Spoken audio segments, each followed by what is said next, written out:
इंद्रधनुष्य इंद्रधनुष्य इंद्रधनुष्य इंद्रधनुष्य. नमस्कार नमस्कार श्रोते हो. इंद्रधनुष्य अंतर्गत कलारंग कार्यक्रमात मी रेडिओ मैत्रिणी चेतना जोशी आपलं सर्वांचं मनापासून स्वागत करते. श्रोते हो, आपण जेव्हा एखाद्या कार्यालयात, दवाखान्यात, शाळेत, घरात किंवा एखाद्या मंगल कार्यालयात जातो तेव्हा आपल्याला तिथे नक्की बघायला मिळतं ते म्हणजे एखादं चित्र, एखादं पेंटिंग, तेही तिथल्या वातावरणाला साजेसं. चित्रकार आपला जीव त्यात ओतून ते रंगवतो. कोणत्याही कलेत आपण जेव्हा आपलं बेस्ट देतो ना, तेव्हाच ती कलाकृती कौतुकाला पात्र होते. अशीच एक कौतुकास पात्र चित्रकार अनुजा कानिटकर हिला आपण आज आमंत्रित केलंय आपल्या कलारंग या कार्यक्रमात गप्पा मारण्यासाठी. नमस्कार अनुजा, आकाशवाणी रत्नागिरी केंद्राच्या स्टुडिओमध्ये तुझं स्वागत आहे. नमस्कार, धन्यवाद. अनुजा, एक नवोदित चित्रकार म्हणून तुझी ओळख सध्या आहे रत्नागिरीत. हो, तर मला सांग, सध्या तू कोणत्या प्रकारची चित्र काढतेस? माझं शिक्षण हे पोर्ट्रेट स्पेशलायझेशनमधून झालं आहे. DCAD कॉलेज आहे देवरुखचं, तिथून माझं ग्रॅज्युएशन आत्ताच झालं. वास्तववादी चित्रणामध्ये मी मुख्यतः पोर्ट्रेट म्हणजेच व्यक्तिचित्रण आणि स्टील लाईफ म्हणजे स्थिर चित्रण याचा जास्तीत जास्त प्रयोग करते. म्हणजे वेगवेगळ्या माध्यमांमध्ये आपल्याला ते कसं आणता येईल याचा जास्त प्रयोग करते. यामध्ये व्यक्तिचित्रण म्हणजे एखाद्या माणसाला समोर बसवून आपण जसे असते त्याचा चेहरा, त्याचे हावभाव जसे आहेत हे आपण पेपरवर जसे आणतो ह्याला व्यक्तिचित्रण म्हणतात. म्हणजे पूर्वीच्या काळामध्ये आता खूप फेमस आर्टिस्ट आहेत राजा रवी वर्मा, हे पोर्ट्रेट आर्टिस्ट म्हणून, व्यक्तिचित्रकार म्हणून ओळखले जातात. त्यांची आपण जी चित्र बघतो तर त्यामध्ये सगळ्यात जास्त वेगवेगळ्या राणी, महाराणी, महाराजा यांची चित्र आपल्याला दिसतात. तर तिथे कसं करतात की ते जे राजे महाराजे असतात त्यांना समोर बोलावतात, नीट सेटअप लावतात, त्यांचा पोशाख, पेहराव वगैरे सगळं ठरवून त्यांना समोर मॉडेल म्हणून बसवतात. आजच्या भाषेमध्ये आपण त्यांना मॉडेल बसवतो असं म्हणतो. तसं करतात आणि त्यांचं चित्रकार प्रत्यक्ष चित्रण करतो, याला व्यक्तिचित्रण असं म्हणतात. कॉलेजमध्ये आम्हाला कलेची ट्रॅडिशनल माध्यमं म्हणजे यामध्ये ऑइल कलर येतात, acrylic, water colour, pastel, charcoal, pencil ही अशी वेगवेगळी माध्यमं आहेत. त्याच्यामध्ये सगळ्या माध्यमांमध्ये तुम्ही काम करू शकाल, त्यामध्ये आपल्याला प्रावीण्य मिळेल अशा पद्धतीने काम घेतलं जातं, असाइनमेंट घेतल्या जातात. तर त्याचंच आता पुढे आपण डेव्हलपमेंट कशी करायची याचा विचार करत करत मी ती चित्र करते. स्थिर चित्रण म्हणजे आपण आता एखादी मांडणी समजा केली, म्हणजे त्यामध्ये फुलांची परडी असेल, पॉट असतील, फळं असतील, तर अशा गोष्टींची छान मांडणी करायची समोर आणि योग्य प्रकारची रंगसंगती, लाईट याचा सगळा नीट विचार करायचा, कंपोजिशन म्हणजे रचनेचा विचार करायचा चित्रामध्ये. आणि ते जे चित्रण करतो आपण त्याला स्टील लाईफ म्हणतात. म्हणजे वस्तूंचं जे चित्रण केलं जातं त्याला स्टील लाईफ म्हणतात.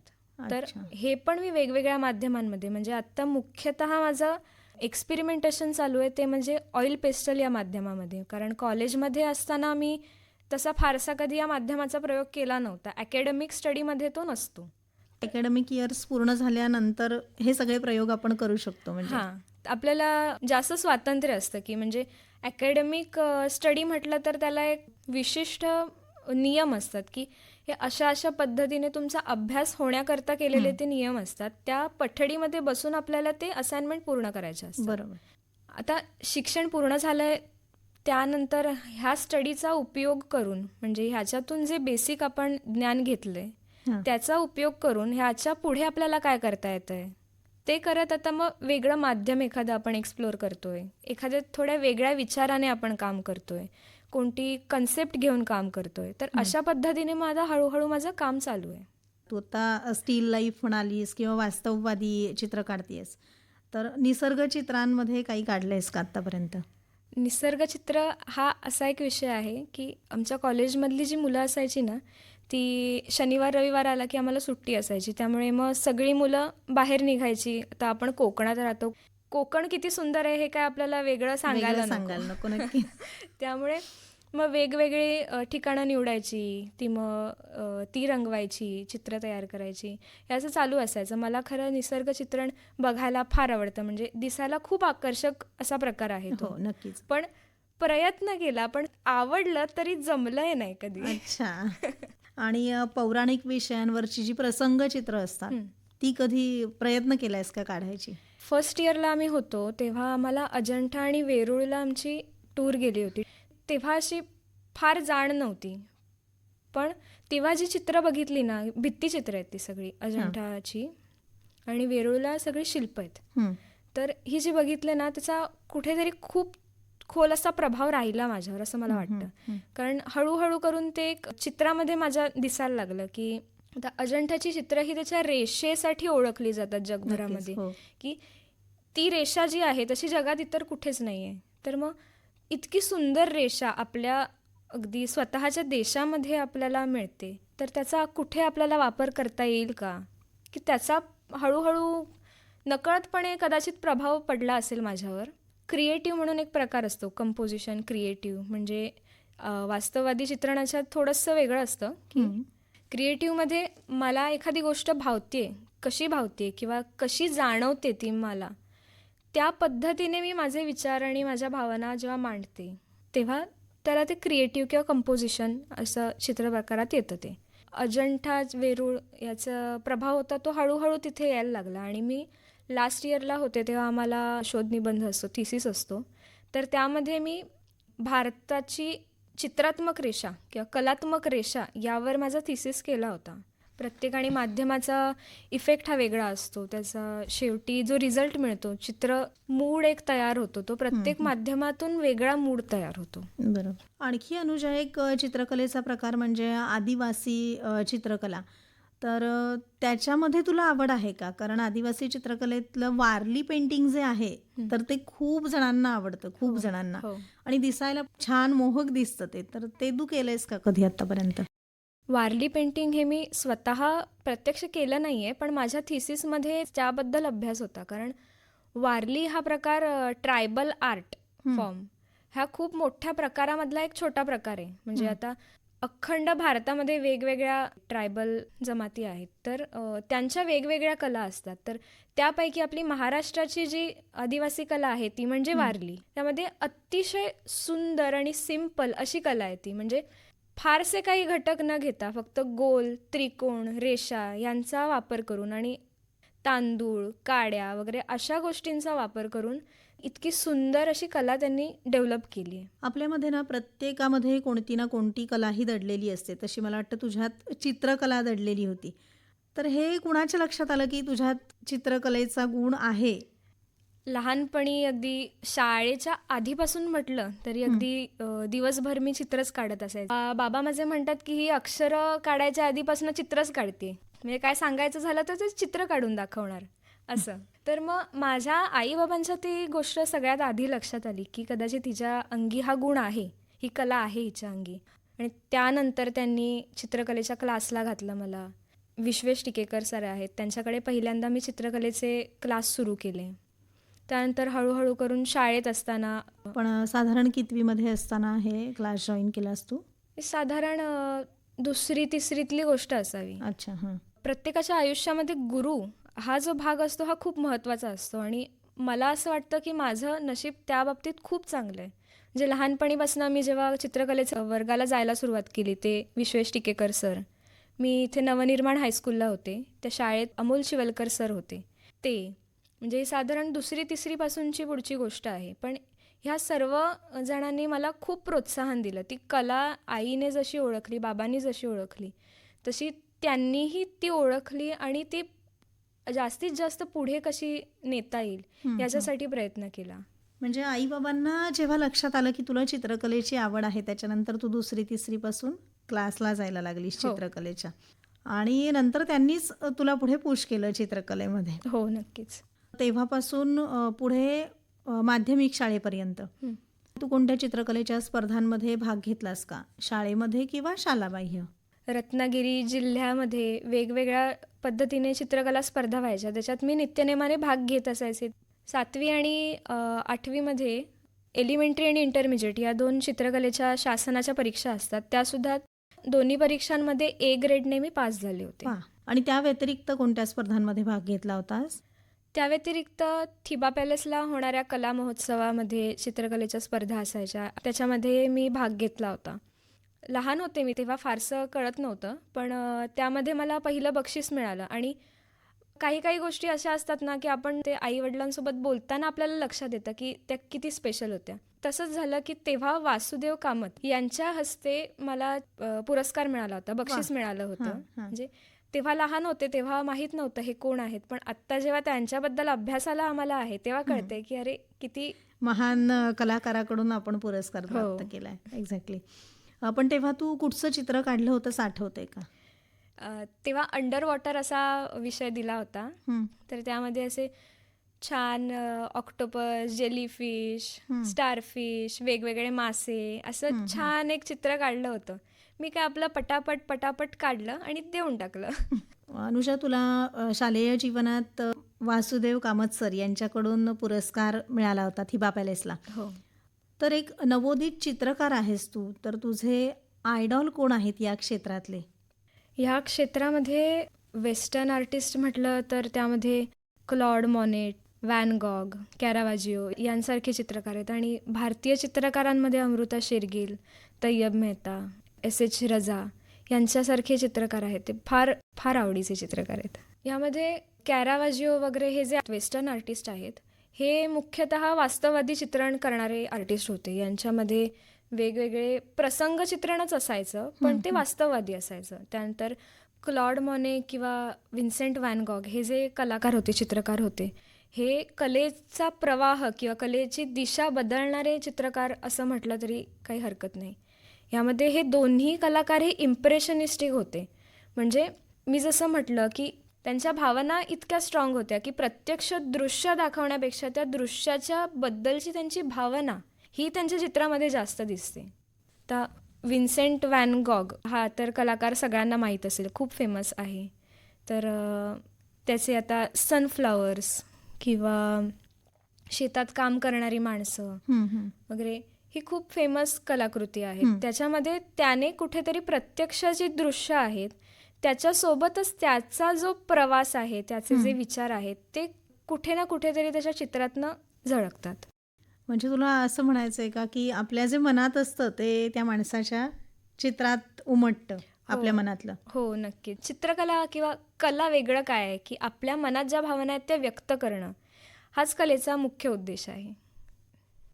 क्लॉड मॉनेट, विन्सेंट वॅन गॉग कलाक्षेत्रात त्यांचं खूप मोठं योगदान आहे.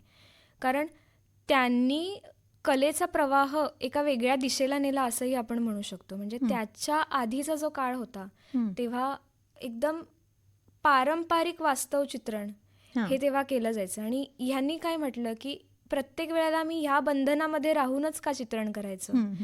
चित्रण करणं किंवा कला निर्मिती करणं ही भाव प्रकटीकरण हा जो विषय आहे त्याचाच भाग आहे. नक्कीच. त्यामुळे मला गोष्टी किती तीव्रतेने जाणवत आहेत, त्या तीव्रतेने माझं चित्र यावं यासाठी मी प्रत्येक वेळेला नियमांमध्ये राहून काम करू शकेनच असं नाही.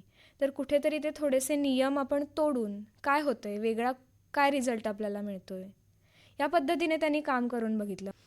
त्याचप्रमाणे भारतीय चित्रकारांमध्ये खूप मोठे मोठे आर्टिस्ट होऊन गेलेत, कलाकार होऊन गेलेत. मगाशी म्हटल्याप्रमाणेच त्यापैकी एक म्हणजे अमृता शेरगिल, एस रजा हे चित्रकार आहेत.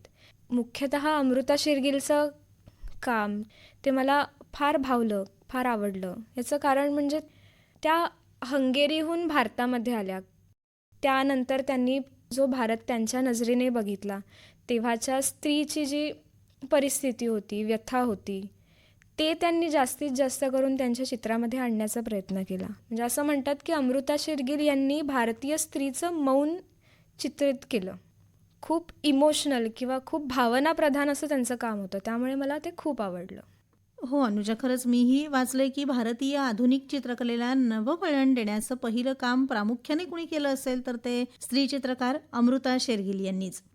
तर हे सगळे तुझे आयडॉल आहेत चित्रकलेच्या क्षेत्रातले. तर तुझी आत्तापर्यंत कोणकोणती बेस्ट चित्र तुला आठवत आहेत आणि तू कुठच्या प्रदर्शनांमध्ये ती चित्र सादर केली आहेस का? हो, 2023ला म्हणजे आत्ताच मेमध्ये माझा रिझल्ट लागला आणि मी फाईन आर्ट पेंटिंगमधून माझं ग्रॅज्युएशन पूर्ण झालं आहे. ह्याच काळात 4 वर्षाचं ग्रॅज्युएशनची डिग्री असते आमची.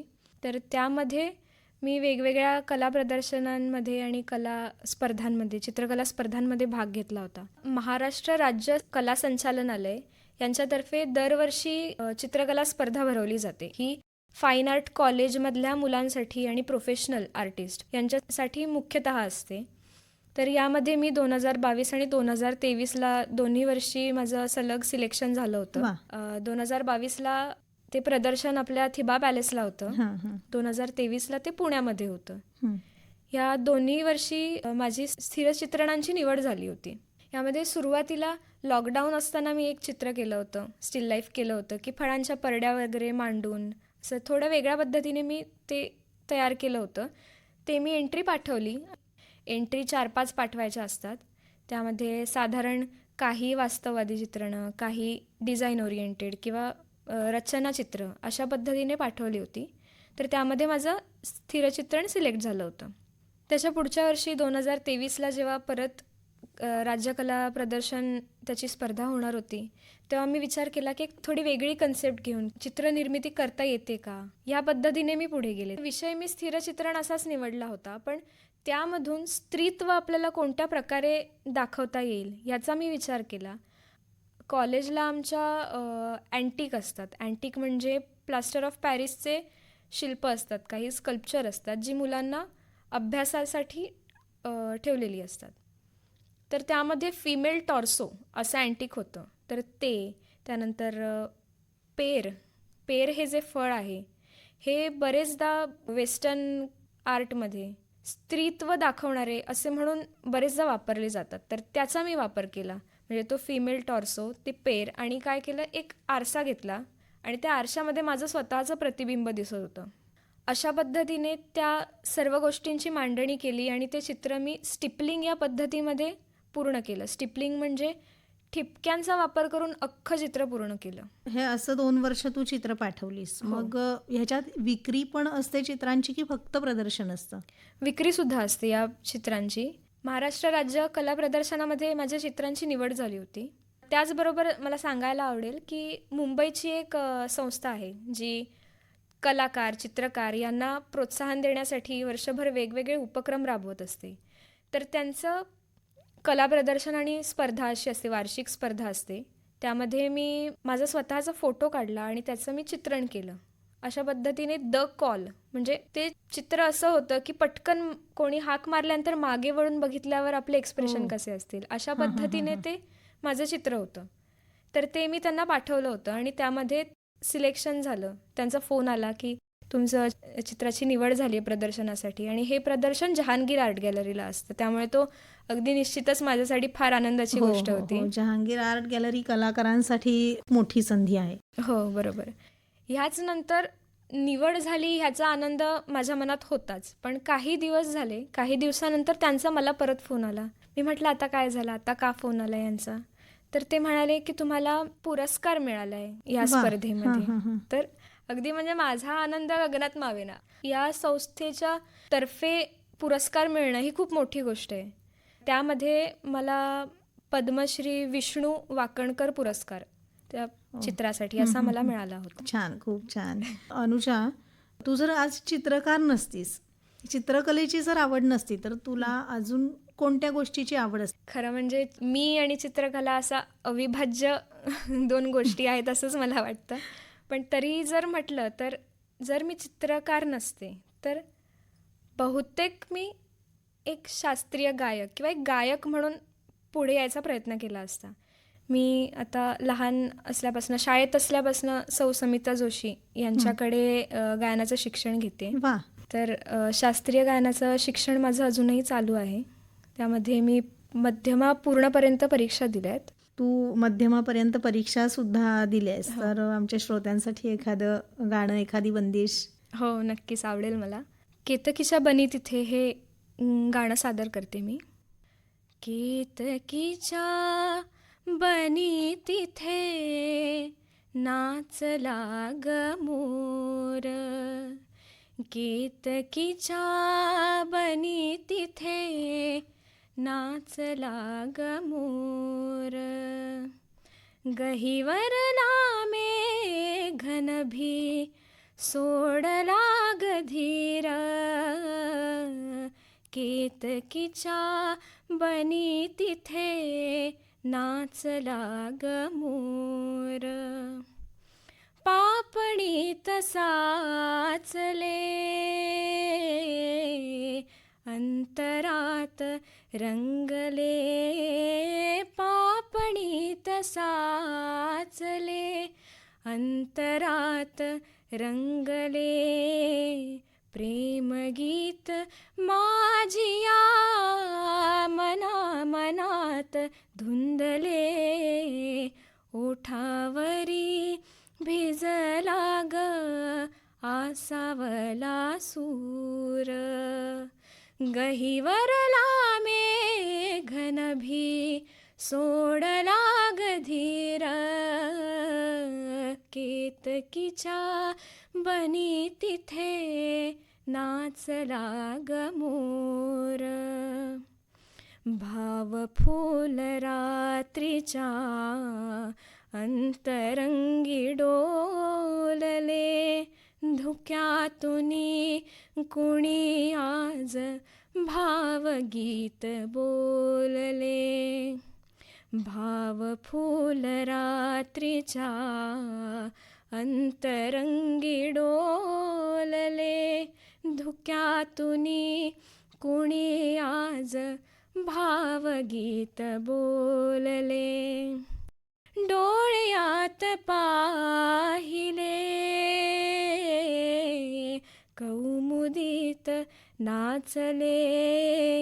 स्वप्नरंग स्वप्नेच्या सुरासुरात थांबले. झाडावरी दिसला ग भारला चकोर. गहिवरला मेघनभी सोडला ग धीर केतकीच्या बनी तिथे नाचला ग मोर. खूप खूप छान अनुजा. तू लोकांना जसं त्यांचे डोळे तृप्त करतेस तसे आज कानही मला वाटतं तू तृप्त केलेस लोकांचे. धन्यवाद. तुझा आवाज खूप छान आहे अनुजा. तू स्टेज परफॉर्मन्स पण केलेस का कधी? स्टेज परफॉर्मन्स असे फार नाही केलेत मी, पण गाण्याचं शिक्षण हे मेन चालू आहे माझं. अच्छा, पण फोकस चित्रकलेवरच आहे हो, पूर्ण हो.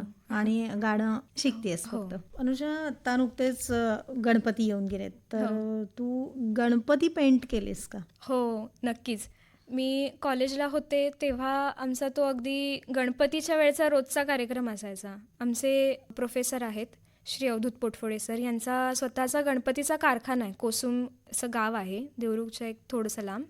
सलग 3 वर्ष त्यांच्याकडे काम केलं. नक्कीच एक फार छान आणि वेगळा असा अनुभव होता तो. तेव्हाचं वातावरण, गणपतीच्या वेळचं वातावरणही तितकंच छान असतं, असं भारावलेलं असतं वातावरण.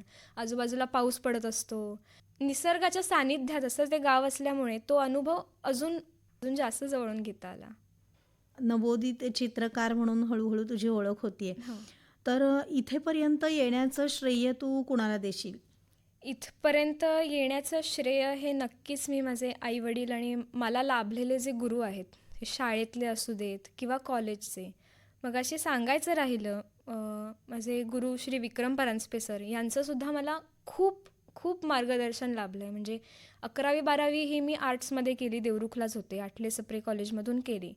तर तेव्हा माझं कॉलेज संपल्यानंतर मी स्केचिंगला जायचे. हे सगळं सरांच्या सांगण्यावरून चालू होतं. सरांची ओळख झाली होती आधी, की असं असं आहे, तुमच्या कॉलेजमध्ये ॲडमिशन घ्यायची आहे मला, तर त्यासाठी मी कोणत्या पद्धतीने तयारी करू. त्यामध्ये सरांनी सांगितलं होतं की तुझं कॉलेज संपलं की ST स्टँड आहे, तिकडे डिकॅडची बाकीची मुलं पण येऊन बसलेली असतात, स्केचिंग करत असतात, तू स्केचिंग करायला लाग. त्यानंतर ते स्केचिंग तुझं झालं की माझ्या घरी ये, तिकडे हेड स्टडीचे आमचे 1-2 तास वर्गच म्हणावा लागेल, तसं चालू असायचं. तर त्यामध्ये हेड स्टडी हा खूप तसा म्हटला तर कठीण विषय आहे आणि तेव्हा 11वीतल्या मुलीसाठी ते तर मला त्याची फारशी पार्श्वभूमीसुद्धा नव्हती.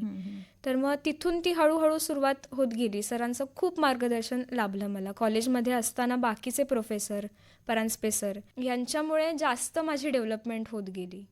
यामध्ये मला अजून एक गोष्ट ॲड करायला आवडेल, म्हणजे मी अगदी माझं भाग्यच समजते की मला इतके सपोर्टिव्ह आईवडील मिळालेत.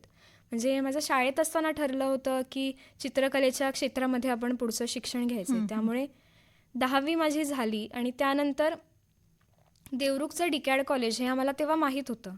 त्यामुळे तिथे सगळी चौकशी केली. ते कॉलेज मला आवडलं. तिथे ॲडमिशन घ्यायचा विचार चालू झाला. तेव्हा माझी तेव्हाची मानसिकता अशी नव्हती की हॉस्टेलमध्ये राहावं आपण. तर मग माझ्या आईवडिलांनी माझी ती अशी द्विधा मनस्थिती बघितली आणि म्हणाले आपण सगळेच तिकडे जाऊन राहिलो तर काय.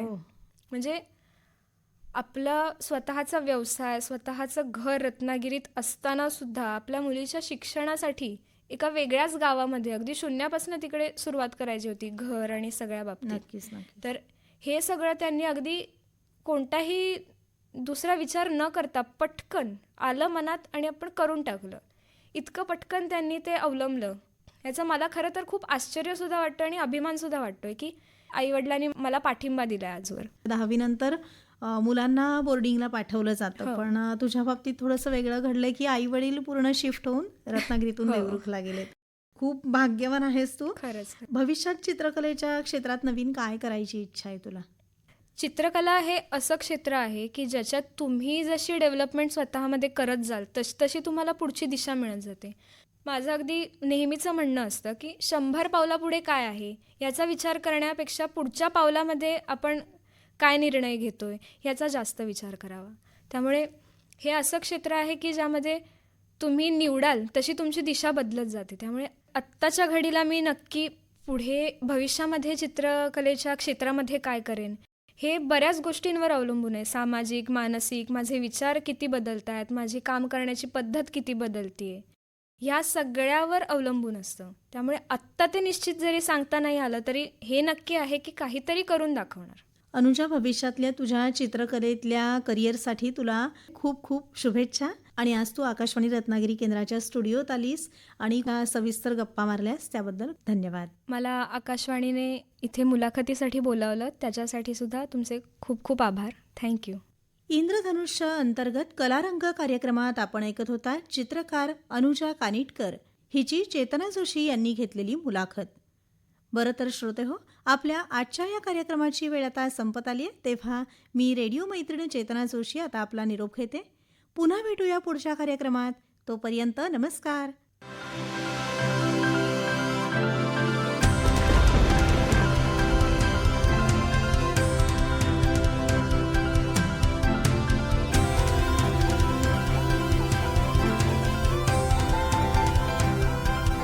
इंद्रधनुष्य